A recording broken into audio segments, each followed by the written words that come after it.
son cosas que pueden pasar, pues no estamos en vivo.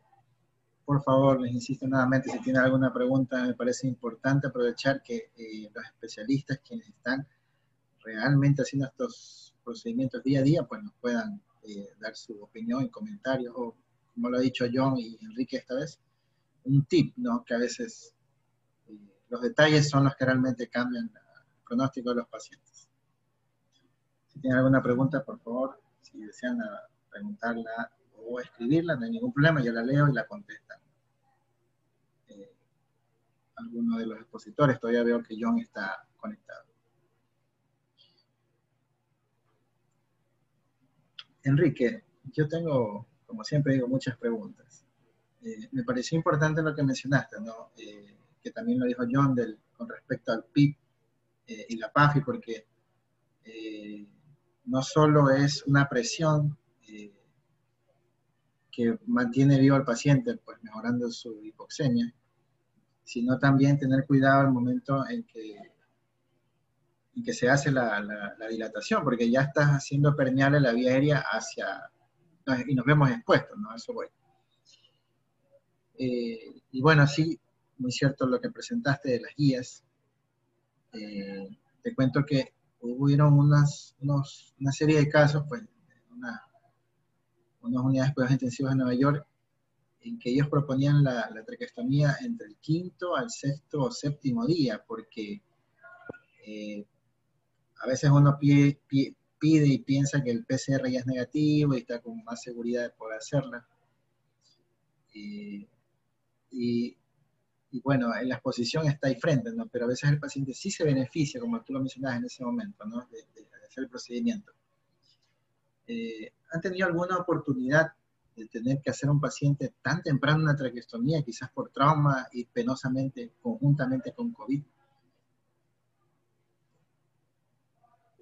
Bueno, realmente hemos tenido la oportunidad de hacer solamente, aunque sean no por trauma, pero sí que sean por COVID, traqueostomías percutáneas tempranas. O sea, siempre le hemos puesto entre el 7º, o sea, muy tempranas por debajo del 7º día, y la indicación real es entre el 7º máximo el 10º día. Siempre digo yo, a mí me lo hacen por favor al 3er día, no estén esperando el 7º, me lo hacen al 3er día y si al 5º me lo sacan, no importa. Yo prefiero quedar con una cicatriz que quedar con una estenosis traqueal para toda la vida. Y sí lo hemos hecho, lo he hecho en muchas ocasiones y se benefician. O sea, el miedo al contagio lo tenemos todos, pero si puedo decir hasta el día de hoy, y espero no contagiarme, por lo menos haciendo estos procedimientos, puedo decirlo hasta el día de hoy, que no nos ha ido mal. Todos hemos estado prácticamente expuestos 100% con estos pacientes y hemos tratado de hacerlo, lo hemos hecho, mejor dicho, con los mejores cuidados posibles, incluso dentro del 5º, 6º, 7º día, lo hemos hecho con mucho recelo. Obvio, nadie se quiere enfermar y sin saber si te va a dar grave o te va a dar leve, pero lo hemos hecho. Sí lo hemos hecho. Y se benefician, definitivamente les va muy bien. Pueden estar positivos y estar en una etapa, en una fase caliente en ese sentido, pero se benefician. Y como decía, muchas veces el paciente le pones una traqueostomía y al día siguiente, increíblemente, está en un modo ventilatorio CPAP. O sea, hay pacientes que son 24 horas, cualquier paciente a veces en 24, 48 el cambio es rotundo y ha podido evolucionar bastante, ¿no? Sí, fantástico tu comentario porque, mira, como sabes, hemos y todavía padecemos un poco de desabastecimiento en sedantes, incluso relajantes también. Y el paciente, pues, con traqueostomía, pues, nos permite bajar esas dosis o a veces quitarlas y también nos da una ventaja, pues, ¿no? Sí. Y que el paciente sea más participativo. Quería preguntarte algo, pues, sí, no sé si alguien tenga alguna pregunta, siempre pregunto y quisiera de verdad que aprovechen que está Enrique y todavía John acá. Te escuché pues que tú prefieres como que hacer el procedimiento netamente percutáneo, ¿no? ¿Hay algún momento en que tú dices, no, definitivamente tengo, como a veces yo jocosamente las menciono, porque a veces lo hemos hecho acá en la institución que estoy, las menciono como quiropercutánea, porque los cirujanos pulmonares suelen hacer el corte y nosotros ya, pues, como decimos vulgarmente, con la tráquea peladita, ya, cualquiera no va a poder hacer la percutánea. ¿Qué momento tú decides hacer, digámoslo Claro. como quiropercutánea? Híbrida, como se Nunca. dice. Si pienso que no la hago, la verdad es que no la utilizo para nada. O sea, yo aprendí a hacerla solo percutánea y percutánea siempre la hago. Si se me complica percutánea, la convierto, ya está, no pasa nada. Sí, así de sencillo. Sí, pero nunca la hago híbrida. Si creo que voy a tener complicaciones haciendo una percutánea, prefiero ir directamente a hacer la convencional, nada más. Okay. Enrique, sin ánimo, pues no, de meternos en conflictos de intereses, sin nombrar marcas, nada de estas cosas, ¿no? En Ajá. esta época que tenemos pacientes COVID, ¿no? ¿Te sientes más cómodo quizás usando este set con el cuello único dilatador o tienes la opción de ir haciendo progresivamente con los otros con diferentes medidas? No sé si me expliqué. ¿Prefieres una dilatación Sí, única o progresiva con diferentes cuernos? no, la verdad no me incomoda ninguno. No me incomoda ninguno. De todas maneras, imagínate que me ponga especial o incómodo con alguno, sería malo, sobre todo cuando no tienes uno o estás acostumbrado a uno solo. No me incomoda ninguno. Y sea como sea, me acomodaría con cualquiera. O sea, siempre y cuando sea funcional, me permita realizar el procedimiento sin complicaciones, me permita progresar el tema, mientras no sea un dispositivo que me dé problemas para realizarla, no, me acomodo con cualquiera de ellos. No le tengo preferencia a uno como tal. Avanzando un poquito en esto, ¿no? ¿En algún momento solicitas o pides quizás el apoyo de otro servicio para hacer ecografía o hacerla guiada por broncoscopía? ¿Qué paciente tú dirías que escogerías para ello?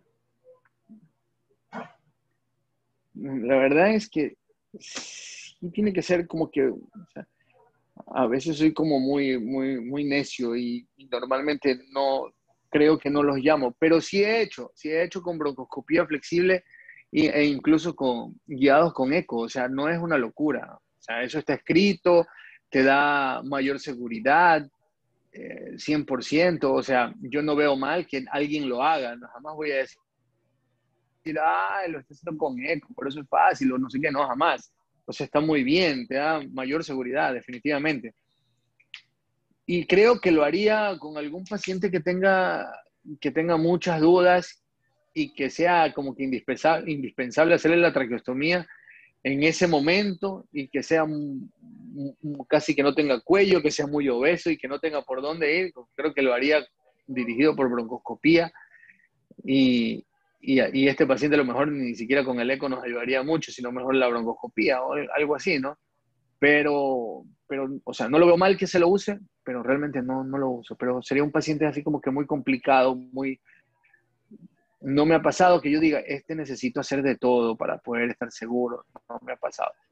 Y es más, si creo que va a ser un paciente que me va a dar problemas por quererle hacer percutánea, yo prefiero llevarla 1000 veces a quirófano y hacer una cirugía convencional y estamos mucho más seguros. Okay. Gracias, Enrique. De verdad que la presentación me gustó mucho, pues la manera que mostraste el video y nos comunicaste esta parte, pues de tenerlo, como lo mencionaste, ¿no? Los tips, esos cuidados en que, como sabemos, estamos expuestos, pero alguien tiene que hacer la traqueostomía, pues, ¿no? Simplemente eso. Exactamente. Eh, Quería preguntarte algo último, no sé, esperando que alguien Sí, quiera hacer dime. alguna pregunta. Eh, Estamos con tiempo, no hay problema. sí, mostraste complicaciones, ¿no? Y que pienso yo que es importante que dentro de la formación, yo soy intensivista, pero bueno, de todos los que en algún momento manejamos la vía aérea, recuerdo alguna vez haber rotado en cuidados intermedios y tú vas a ver los pacientes que tienen este problema de la estenosis, ¿no? Nos mostraste una cosa terrible cuando estenosis subglótica, y la otra que era una cosa milimétrica Exacto. por donde pasaba el aire. Y bueno, a veces son Así es. detalles, como mencionamos, ¿no? Son mediciones del balón de neumotaponamiento, tanto el tubo endotraqueal como de la cánula de traqueostomía. Tú le estás haciendo un cuidado de la vía del paciente, lo mencionó yo incluso cuando somos vasopresores, pues, ¿no? Complica la circulación de esa pared.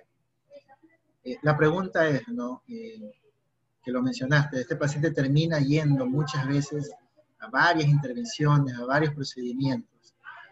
Cuando uno hace una traqueostomía percutánea, y lo digo personalmente porque me ha sucedido, ¿no? Uno introduce el traqueóstomo ya, ¿no? Montado en esta cuestión, en este cuerno, y siente que rompe un anillo. Me ha pasado, ¿no?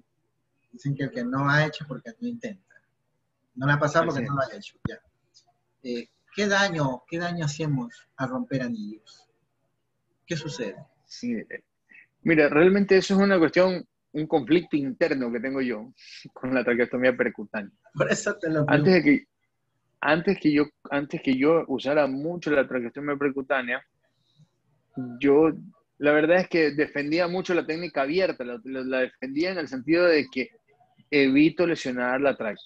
Porque tengo controlada la tráquea, hago una incisión entre el segundo y el tercer anillo, no corto ningún anillo, o sea, no hago incisión en cruz, no hago incisión en B, en la tráquea, porque hay mucha gente que hace incisiones en cruz, incisiones en B, en V, en U. Entonces, y eso es lesionar anillos. Entonces, mientras más anillos lesionas, más probabilidades de que tengan lesiones en estenosis traqueales, granulomas y complicaciones por esto aumentan.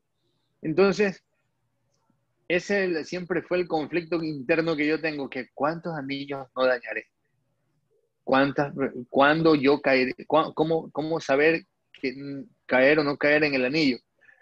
La única manera de eso es guiado por broncoscopía, la única forma, ¿no? Y esa era una de las razones, una de las cosas que yo digo, y que más de una vez lo he escuchado también en algún chat, en alguna conversación con otros torácicos que dicen, en algún rato tendrá que salir cuántas estenosis traqueales hubieron después de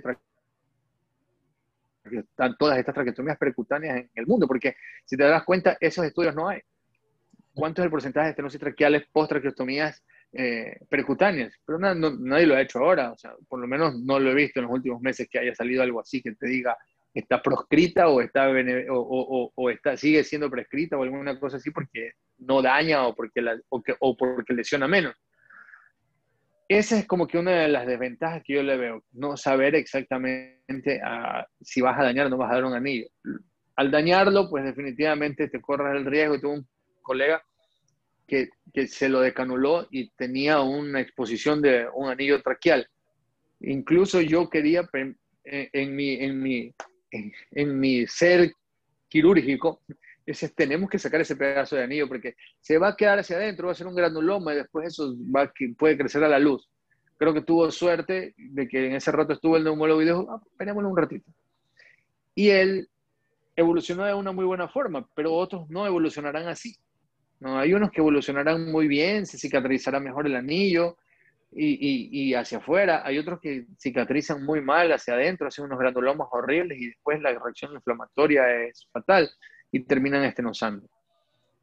Esa es una de las razones por qué tenía yo conflictos con la traqueostomía percutánea, pero definitivamente el beneficio ese de ponerte al lado y hacerlo en el tiempo que lo haces es inmensamente grande. Y el otro conflicto que yo tenía era de que, por ejemplo, en una convencional yo hago una ismectomía, o sea, secciono la tiroides y expongo los 3 primeros anillos, basándome que en los 3 primeros anillos son los que tienen más fuerza y mayor sostén en la tráquea, donde debería de ir el traqueostomo para que no haya lesiones y no sé qué.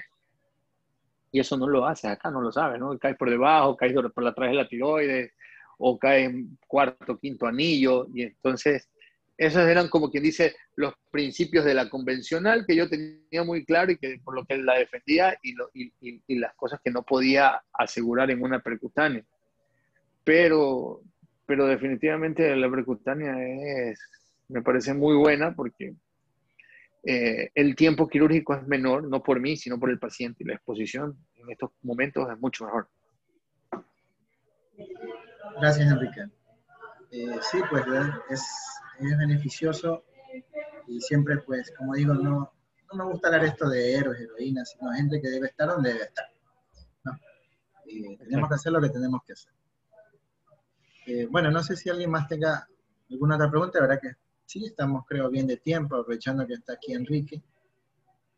Todavía por ahí veo a John. Este pues era lo mencioné como el módulo quirúrgico. Expreso mis excusas por uno de los expositores que vamos a reorganizar pues la exposición que falta, ¿no? Tuvo una complicación con un paciente, pues estamos en esto y debemos comprender un poquito la situación, ¿no? Acá nos hace una pregunta la doctora Olguita, dice, seguimiento para retiro de traqueóstomo. Enrique, no sé si nos puedes ayudar ahí. Si la comprendes, la pregunta, seguimiento para retiro de traqueóstomo. No sé, doctor Olguita, más o menos. Te escuché un poco entrecortado, ¿lo puedes repetir? Dentro de las preguntas dice, seguimiento para retiro de traqueóstomo. Sí, sí, ¿me escuchaste? ¿Me escuchaste, Enrique? Ah, ya. Sí. Sí, ahora sí. Ya la leí también. Seguimiento para el retiro del traqueostomo. La decanulación. La verdad que es una cuestión que es también otro conflicto que tengo con los intensivistas. Pero que no está mal, les va bien. Muchas veces les va muy bien. Pero yo sí considero, y lo hemos discutido con otros especialistas de neumología y cirugía torácica, el deber ser para poder retirar un traqueostomo es siempre hacer una broncoscopía. Es la única manera directa de saber si tiene algún tipo de lesión en la tráquea y que al retirar el traqueostomo no vamos a tener ninguna complicación. ¿Me explico? Es la única manera. Porque ahí uno le puede hacer una prueba de oclusión acá, pero normalmente le hacen la prueba de oclusión y el paciente no tiene un traqueostomo fenestrado. Entonces digo que corren con mucha suerte y les va muy bien, porque lo ideal es sacar un traqueostomo, el traqueostomo que no tiene fenestra, poner uno fenestrado, realizar la oclusión y ver si de verdad le pasa aire. Pero en todo caso hay muchas veces que el traqueostomo es mucho más pequeño con el balón desinflado que la tráquea. Entonces pasa alrededor del traqueostomo el aire que viene de la nariz. Y entonces ahí se juega como quien dice un poquito, ¿no? Y les va muy bien y me parece bien. Lo malo es que cuando lo decanulas y después de 48 a 72 horas tiene el estridor y hay que volver a hacer la traqueostomía. Entonces por eso yo digo que igual a todos los pacientes el deber ser es hacer una broncoscopía. Ya está listo ni siquiera tienes que hacer oclusión. Simplemente metes el broncoscopio, sacas el traqueostomo, ves que toda la vía aérea está libre e indemne, pones un apósito en ese momento, retiras el broncoscopio y lo observas. 24 horas así, el paciente quedó decanulado. Esa es la mejor forma de decanular un paciente. Sí, creo que esa era la pregunta, ¿verdad? Creo que eso responde la pregunta. Desde mi punto de vista, eso debería de ser así. Sí. Bueno, yo quiero abogar por el otro lado de los conflictos de Enrique. Sí, la verdad que lo hacemos así, ¿no? Lo usual para nosotros es, si ya no está dependiente oxígeno, desinflar el balón, ¿no? Y bueno, ahí hay unos apoyos con la ecografía ahora que pueden medir la distancia que hay entre el traqueóstomo con la pared, con la luz de la tráquea. No soy partidario, en esto comparto mucho con una ahora colega que formó parte de mi formación, la doctora Marisa Sánchez, no, en que cuando el paciente está con traqueóstomo, le den de comer al paciente. O sea, le den de comer por boca. Me parece un poco arriesgado. Yo lo voy a decir nuevamente, yo creo en las mañoserías de los cuidados intensivos. Sí, hay cosas que están escritas y hay cosas que hay que enfrentar, hay que hacer. Pero sí, lo hacemos así, ¿no? En alguna otra ocasión, y aquí te devuelvo un poco la pregunta, ¿no? recuerdo en una institución que trabajé, en que se hacía simplemente sacar un traqueostomo 8 y poner un 7, y después un 6, y después un 5. No, ¿cuál es tu opinión, Enrique, de esa? De sacar un traqueostomo y poner uno menos, y así sucesivamente hasta que pasen los días. Yo no sé, no, la verdad nunca lo leí y Yo tampoco. no sé, a veces hay escuelas y hay escuelas y hay escuelas. Y yo soy partidario de lo que te acabo de decir. Broncoscopía, ves que no hay nada, lo sacas y pones un apósito. Listo. Y en cuanto a lo que mencionaste de la medición, de la distancia de la tráquea con el traqueostomo, solo te sirve para de ahí, pero no vas a saber si por arriba, en el espacio subglótico, por arriba del traqueostomo, tienes alguna estenosis. Y eso solamente te ayuda a la broncoscopía. Y en cuanto al darle de comer a un paciente traqueostomizado, no tengo problemas, se lo hago. Pero lo que pasa es que hay un detalle que muchas personas no lo tienen claro. Así como tienes un paciente con miopatía por toda su estancia en UCI, en los músculos respiratorios, también lo tienen acá. Los músculos de la Y evolución. aparte que, acuérdate que lo has tenido con sonda, todo, exacto, lo has tenido toda la sonda todo un tiempo dándole alimentación, pierde el reflejo de la deglución. ¿Y qué es lo que pasa con este tipo de pacientes? Hay que enseñarles a comer como a un niño. Entonces lo que yo les digo es, empecemos con papillas por cucharaditas. Al principio, y que se lo pasen suave, al principio les va a costar mucho. Tomar, a veces le dicen, no, ya dele líquido. Se toma un vaso de líquido, se está muriendo, se le sale por el traqueostomo y le pasa de todo. Entonces hay que enseñarles a comer, o sea, volver a enseñarles a deglutir, volver a enseñar a obtener ese reflejo. Y yo sí les doy de comer a los pacientes con traqueostomo. Y otra cosa muy importante dentro de los cuidados post destete de ventilación mecánica es que todo el mundo tenga claro de que el balón es la causa, la única causa importante, una de las causas más importantes que provocan las lesiones de tráquea y estenosis subglótica. Entonces, ¿cuál es el tema acá? Que yo veo pacientes en sala con traqueostomía que tienen una semana, y lo vamos a ver porque quieren que le valore algo a la traqueostomía y tienen el balón inflado, un balón insuflado. Les digo, no, por favor, eso solamente se utiliza cuando el paciente está conectado a ventilación mecánica. Si no tiene ventilación mecánica, no hay necesidad. Necesita hacer A sello para menos que hayan mantener. casos especiales. Exacto, para que no haya broncoaspiración, para que no se salga el aire, es para hacer el sello, para que se mantenga el aire, la presión adentro. Oye, por ahí habrán otros casos especiales de un paciente que tenga mal manejo de secreciones y esté que broncoaspira mucho tiempo, que tenga reflujo y cosas así, que sea necesario ponérselo, pero son casos muy puntuales. Pero no, siempre voy rescatando a uno por uno, sacándole el aire a ver que lo dejen desinsuflado y abogando por eso. Y otra cosa que hay que tener en cuenta, que en las guías siempre te dicen de 25 a 35 centímetros de agua, el insuflar el balón para evitar la estenosis traqueal. Eso también es muy relativo, ¿no? Porque hay pacientes que son muy grandes por fuera, pero antes de ser muy grandes fueron pequeños de por dentro, o sea, esos que eran patuchitos y flaquitos y a través del tiempo se hicieron grandotes hacia los lados porque tienen obesidad, les queda una tráquea finita.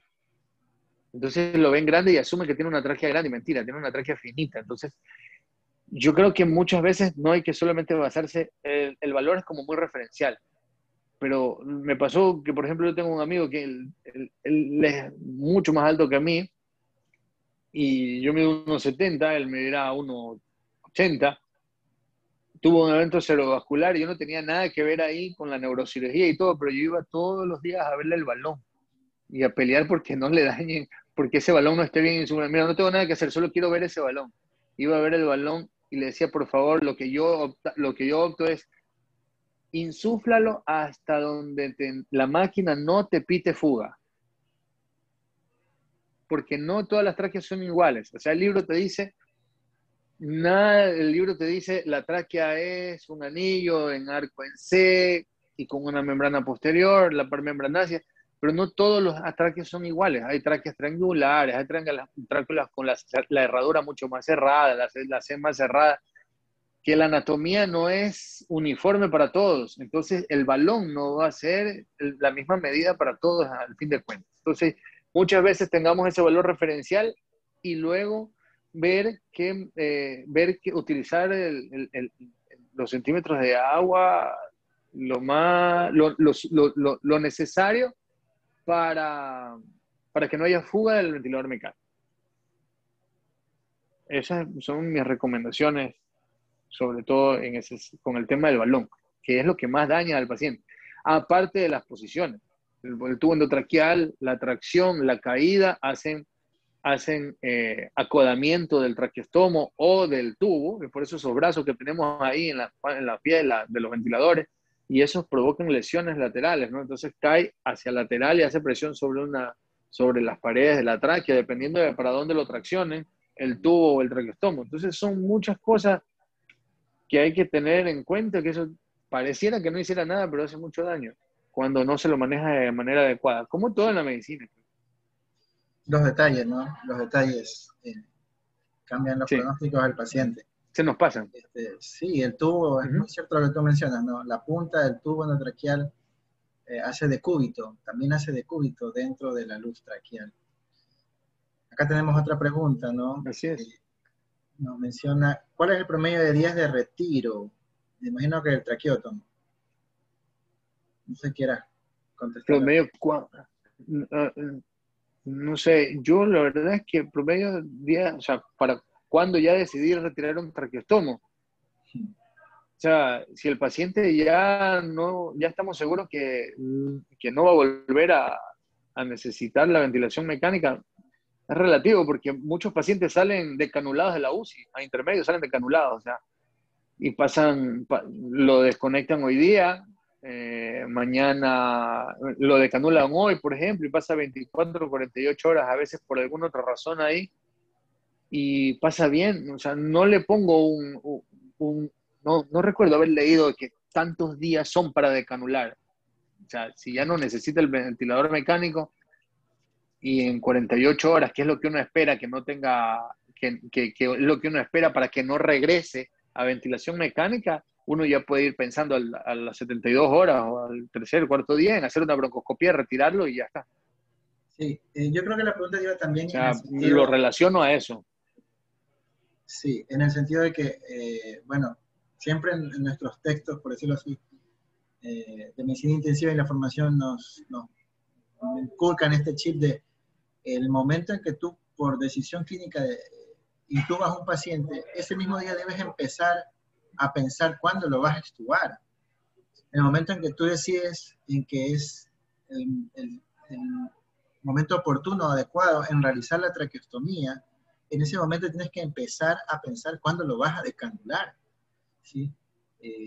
Yo a veces digo que en la UCI hacemos algo bueno, ¿no? Y podemos, por olvidar lo que sigue, hacemos algo malo. Entonces, es capital eso, ¿no? Ya hice la traqueostomía, ya. Nos vemos. No, o sea, ¿qué más sigue? ¿No? Los cuidados, ¿no? Lo que tú mencionaste, el balón. Me parece que cuando uno tiene estas conversaciones multidisciplinarias con los demás especialistas, enriquecemos enormemente el conocimiento y terminamos favoreciendo al paciente, ¿no? Eso es lo importante. Y ciertamente, ¿no? Para concluir con respecto a la pregunta, creo que día a día uno, como lo que hemos aprendido en cuidados intensivos, pues no, si ya no requiere el ventilador mecánico, si ya el modo ventilatorio es bastante espontáneo, el paciente es participativo, fuera el ventilador. Al día siguiente intento que se desinfle el balón, y lo ha tolerado, y voy avanzando. Y bueno, en el mejor de los casos, poder hacer una broncoscopía y terminar retirando el traqueostomo.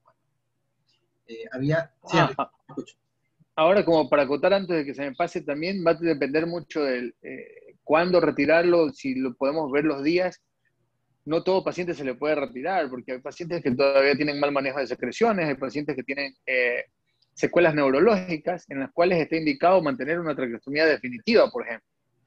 Entonces, no todo paciente, hay pacientes que se quedarán con tráqueo y gasto porque tienen secuelas neurológicas en las que no tienen ese sentido de independencia, que todavía no pueden llevarse una comida a la boca, o que no te pueden llamar y decir, oye, me estoy ahogando.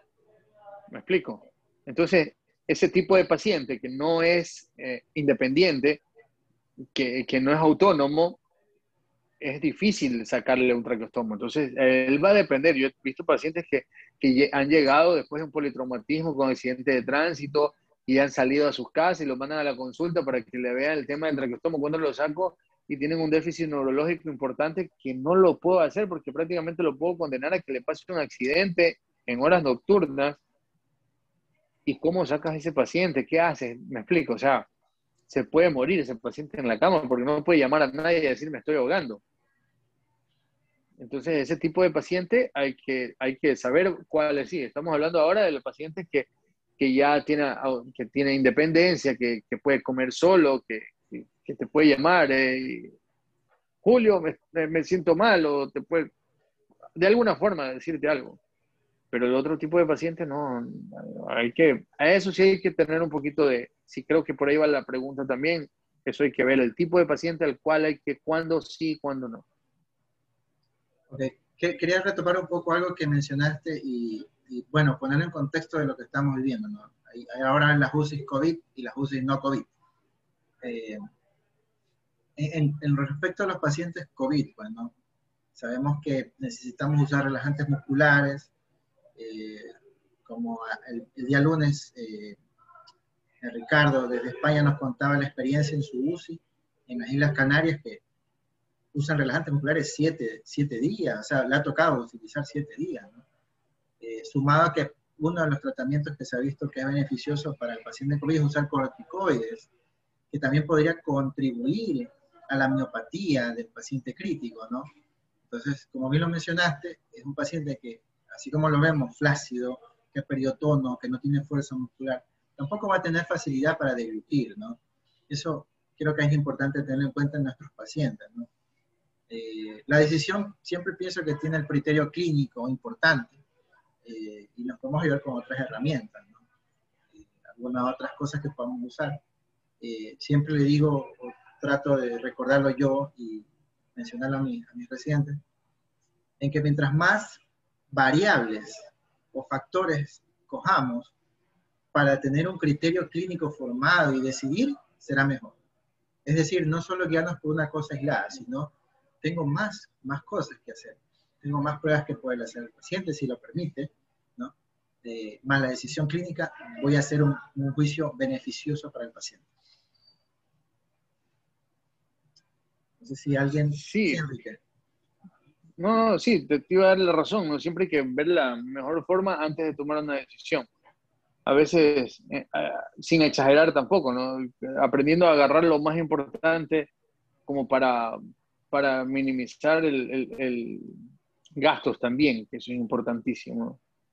Y utilizar lo mejor posible para poder llegar a lo que nosotros queremos, ¿no? Ok.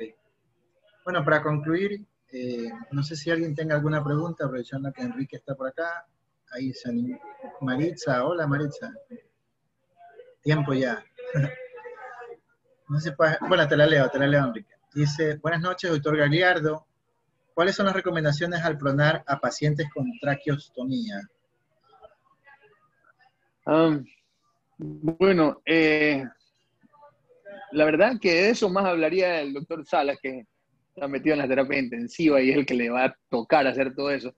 Pero desde mi punto de vista, y lo que tenga que añadir Julio, por favor, añádelo, agrégalo, porque habrán cosas que tú las debes de tener más claras, porque son ustedes los que incluso hasta se tienen que poner a vestirse para hacerlo, porque se necesita mucha gente para hacer eso. Pero las recomendaciones, para mí un traqueostomo es mucho más seguro que incluso que un tubo endotraqueal. Ese traqueostomo está prácticamente que amarrado al cuello. Es casi imposible de que se te decanule acá en una pronación. Recomendaciones que siempre yo digo, por favor, o sea, yo no le veo nada en contra de una traqueostomía cuando vas a pronar, pero no necesariamente tienes que apachurrar al paciente en el cuello, porque lo pronaste, tiene que quedar apachurrado. En todo caso, tienes que hacer los cuidados también de presión en el rostro, tienes que hacer los cuidados de presión en todos los puntos de prominencias en el cuerpo, y dentro de esas cosas, pues, por ahí, pues, se debería de colocar mayor soporte en el tronco y que quede elevado entre la cama y el cuello alguna forma, o sea, que quede reposando de alguna manera para que no haya la oclusión, que es lo que más miedo también da de que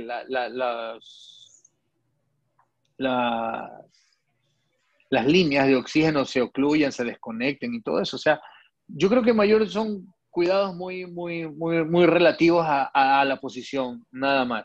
Pero la seguridad que te da un traqueostomo bien colocado, con su sujetador bien puesto, creo que es mucho mejor que un tubo endotraqueal, porque incluso imagínate a un paciente que estés ahí, pronándolo con un tubo endotraqueal y se te extuba y lo tienes ya casi que boca abajo. Eso es un desastre. Tienes que volver a cogerlo y volverlo a poner boca arriba y tener todo el kit. Obviamente que para hacer eso tienes que tener todo un kit de intubación ahí al lado por si acaso el accidente. Pero no es un paciente de una vía aérea fácil normalmente, esos son pacientes muy difíciles. Entonces, pero en cambio si te pasa eso con una decanulación acá, es más fácil hasta acostado poderle poner hasta boca abajo se le puedes poner el traqueostomo, está hecho una fístula directamente acá. Hasta para corregir un accidente de esos creo que es mucho más fácil. Bueno, No sé si eso responde a la pregunta de la doctora. sí, yo quería agregar Y algo. tú agrega, por favor. Sí. Bueno, no sé por qué, pero yo le tendría miedo a que se me salga más el traqueóstomo en prono al tubo. Te podría decir que yo hago una Yo sé por traqueostomía, qué. ya vas a rayar.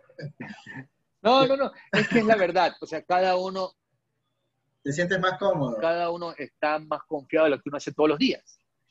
Exacto. Entonces tú estás más confiado de tener un laringoscopio e intubarlo. Eso nos pasa con por ejemplo, con los anestesiólogos cuando vamos a hacer una cirugía de vía aérea. Pierden la vía aérea ellos, porque uno trabaja acá, viste en la imagen que yo tengo el tubo endotraqueal acá en la tráquea distal. Ellos ya no tienen el tubo puesto acá que lo cuidan toda la cirugía, ¿me explico? Entonces es normal que tú te sientas como que eso no está bien, porque cada uno es lo mismo, me puede pasar a mí con alguna otra cosa en la que yo no estoy acostumbrado y por eso es que uno siente tú vas a estar más seguro con eso, porque sabes, eres experto en resolverlo de esa manera.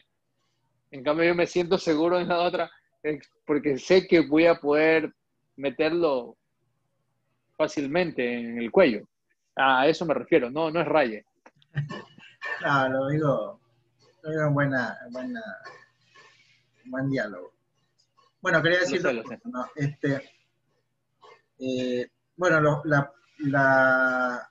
la cuestión del decúbito prono debe ser algo que en algún momento, claro, hubo tiempo que no tuvimos tiempo para entrenarnos, ¿no? Pero debe ser una UCI que esté muy acostumbrada, que el personal se sienta eh, capacitado para poder pronar a un paciente. Yo siempre cuando lo hacía, lo mandaba al terapista respiratorio a sostener el tubo, pero no sostener el tubo, no sé si lo pueden ver así, ¿no? Que él se fije, el tubo no se vaya a mover, y son cosas, detalles, ¿no? Detalles como, volvemos a la misma frase, detalles. Ya, si tú ves que el tubo endotraqueal está en 22 en la arcada dentaria y lo pronas y ya el tubo ya no está en 22, sino que está en las letras, está afuera. O sea, algo no se hizo bien. Entonces debemos tener entrenamiento con el personal y segundo, no solo lo proné y ya está, me voy, ¿no? Sino que el personal también comprenda el monitoreo. En algún momento recuerdo, de esto quizás no tengo algún anestesiólogo acá conectado, pero cuando hacen las craneostomías posteriores, el paciente o alguna otra cirugía plástica, qué sé yo, en que el paciente se depone en decúbito prono, hay una almohada especial, bueno, no quiero entrar en conflicto de intereses, pero en que el paciente puede tener apoyada la cara y hacia un lado puede salir el tubo. Lo mismo esa almohada se puede acomodar hacia abajo para que el traqueóstomo quede en el centro. Porque claro, si está entubado, podemos girar la cara del paciente, pero si está en traqueostomía no podemos a dónde, ¿no? No importa, no lo tenemos, pues hacemos los rollos, ¿no? Que lo hemos hecho a veces con las sábanas de la cama y estas cuestiones, ¿no? Lo importante es que alguien esté continuamente chequeando que esté conectado, que no tenga secreciones, etc. ¿No? O sea, el monitoreo, que es el trabajo del intensivista, es en todo, ¿no? Así como monitoreamos un drenaje, etc. Eso no sé si responde a la pregunta de Maritza. Por un lado, los cuidados, pues, ¿no? De las recomendaciones. Y lo otro que iba a decir es que yo traqueostomía que hago, yo la suturo. No sé tú, Enrique, pero he escuchado a veces que no, que si Ah, no, que la no, abierta. eso, no. A ver, yo soy muy necio porque aprendí así y tiene lógica. Yo cuando estaba en el hospital, en el Pedro Iturbe, allá en Venezuela, le decía a un doctor, pero si ya el dispositivo no debería de suturarse. Me dice, si Grillo, que es el que hace el que ha estudiado más de la tráquea, la sutura, yo la suturo 10 veces más. Y es verdad, tiene razón. O sea, la fístula traqueocutánea se termina de formar a partir del sexto día, ¿verdad? Entonces, yo sí hago los 4 puntos el día de la traqueostomía, los hago, porque si se te va por accidente, es muy difícil que probablemente no puedas volver a canularlo en los primeros 6 días. Lucha constante con el personal muy bueno, pero a veces terapia respiratoria tienen la idea, les molesta, es verdad, ellos dicen, pero es que no puedo asear, me llama la atención, porque uno los deja anodados a la piel y a ellos se les hace difícil hacer el aseo alrededor del traqueostomo. Y los cortan muchas veces, pero yo siempre los pongo, así los corten después de media hora, pero la responsabilidad yo ya me la quité. Yo siempre pongo los 4 puntos. Ya, yo si viene otro lo corta, ya es responsabilidad del que los corta. Pero yo siempre los pongo. Y si se llega a salir accidentalmente, pues diré, por haber cortado, eso tiene, los puntos deben quedarse 6 días, por lo menos. Hasta que a partir de el séptimo día se podría decir que la fístula traqueocutánea ya está formada. Sí, yo también soy partidario de la sutura. De verdad que he escuchado gente que no, que la reata, bueno, y a veces eh, sin ánimo pues de armar conflicto con nuestros amigos, colegas de terapia respiratoria, que será el próximo módulo, suelen colocar gasas, ¿no? Y eso te aumenta el espacio, y es lo que un poco quería decir, nuevamente sin nombrar marcas, pues, ¿no? Pero estimo yo doy una recomendación nada más, que cuando vayan a hacer la traqueostomía a un paciente obeso, sí tengamos quizás la consideración de pedir un traqueóstomo, no quiero decir marcas, pero Enrique lo va a ubicar bastante bien, igual algunos otros acá que hacemos traqueostomía, en que tiene una especie de palanquita con la cual te permite regular qué tan profundo puede entrar o no el traqueóstomo. Quizás lo malo de ese insumo es Y que son de rama larga. ok, Enrique que sabe más. Quizás lo malo de ese insumo es que no tienen locánula, ¿no? O por lo menos los que Ese es yo he el problema. conocido. No sé, Es verdad. Enrique. Eso es lo desfavorable de ese modelo, por decirlo así, porque vienen como que en dos tallas, en L y en XL. Y los dos, lo bueno es que uno los puede graduar, como dices tú, ¿no? Uno los puede ir graduando y los bloqueas para que no se ruede. Tampoco es muy fácil de rodarlo, pero lo puedes ir graduando. Pero ese es lo único malo, que no tiene cánula interna. Entonces las posibilidades de obstrucción y los cuidados preocupan más. Es más fácil sacar una cánula interna, lavarla, cambiarla o volverla a poner. Estar seguro de que está permeable. Pero ahí sí se pueden obstruir y eso es un problema. Hay que estar mucho más pendiente aún todavía de ellos. Esa es una desventaja. Ok, bueno, quiero agradecerte, Enrique, a John, por participar en este módulo quirúrgico. Obviamente, ¿quién mejor que ellos que hablarnos del procedimiento que están haciendo día a día, ¿no? Con estos pacientes que no son nada fáciles, ¿no? No sé si alguien quiere aprovechar para hacer una última pregunta. Si no hay más preguntas, pues daría por terminar el día de hoy. Agradecer nuevamente a mis amigos, a mis amigas, próximamente van a estar también exponiendo. Como diferentes especialistas nos han dado una visión enriquecedora. Siempre digo que la conversación multidisciplinaria será la mejor para el paciente. Que han formado parte de este simposio y están formando parte de este simposio. Estamos casi a mitad de camino. Y pues John y Enrique, quiero agradecerles enormemente por la participación. No, yo te agradezco a ti por la oportunidad. Te felicito, la verdad que esto no es fácil hacerlo y reunir tanta gente para poder dar algo, dar un aporte, Después de que también estuviste convalecido, estuviste contagiado ahí, esperando para que te recuperes y poder darte el apoyo en esto, y a ti por la oportunidad de compartir estas cosas, ¿no? Que a veces no tenemos tiempo de hacerlo, y es importante que mucha gente pueda saber un poco más de las cosas que estamos haciendo. Gracias, y muy ameno también la conversación. Y espero que sigas haciendo más de estas reuniones. Sí, seguro las tendremos. Y la idea es que, como alguna vez lo mencioné, ¿no? Los asistentes, uno no lo sabe, Dios no quiera, pero no está exento de llegar a ser paciente. Y yo quiero que me traten muy bien, como espero, no lo necesiten, pero trataré de esmerarme y tratarlos muy bien. A ustedes nos ha tocado a los médicos ser ahora pacientes algunos, o a sus familiares, pues, ¿no? Entonces, quisiera que estemos siempre, como los Boy Scouts, siempre listos. Gracias, de verdad. Y bueno, estamos ya sobre la hora. Les agradezco a los asistentes por su comprensión, porque no es fácil, como bien le dijo Enrique. Sí ha tocado un poquito sobrepasar las dificultades y la comprensión que han tenido ustedes, porque algunos especialistas pues han tenido emergencias y problemas que no tenemos como médicos que afrontar, pues, ¿no? Si no hay más preguntas, nuevamente un abrazo a Enrique, a John, agradecerles la enorme participación. Gracias a todos, buenas noches. Gracias, Enrique. Bueno, doy por concluido el día de hoy.